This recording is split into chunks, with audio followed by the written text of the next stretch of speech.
vijana wa bodaboda wanaendesha pikipiki hizi za biashara.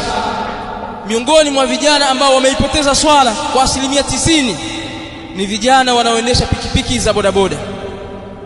Ayuhan nasu ibadallah, hizi ni nasaha kwao, inatakiwa wajiulize maswali haya, na hizi haziwahusu wao peke yao. Nimeamua kuwahusisha kwa sababu ndio adhiya'un nas, ndio wanaopoteza zaidi swala kuliko watu wengine katika jamii, kwa tathmini ambayo nimeifanya mimi, na hasa katika mji wetu huu na miji mingineyo.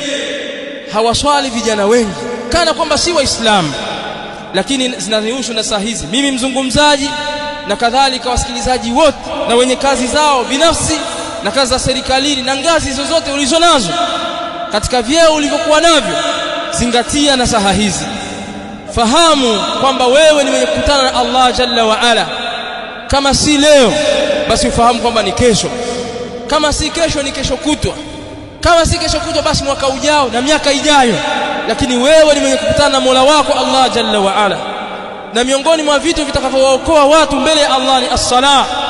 Itakapokutwa swala yako imekamilika, huenda mengine ukasamehewa. Lakini swala yako ikikutwa umeipuuza, basi wewe huna dini wala huna Uislamu. Ndugu zangu Waislamu, inatakiwa tujiulize maswali haya ayuha shabab, kwamba je, wale ambao tumewazika jana, juzi na kabla ya hapo walikuwa hawana mpango wa kuendelea kuishi? Hivi wewe unayetasarrafu kana na pikipiki yako, wenda huku warudi huku, una mkataba na Allah jalla wa ala kwa chombo chako hicho hakiwezi kukuua? Una mkataba na Allah kwamba huwezi kufa kitandani, huwezi kupata chochote ukaelekea mbele ya Mola wako? Madha qaddamta lighad, ni kitu gani ulichokitanguliza kwa ajili ya kesho? Jalia kwamba wewe leo umekutana na Mola wako. Juzi hapa, hata siku 4 hazijapita au 5, tumemzika kijana wa bodaboda hapa, amefariki kwa ajali.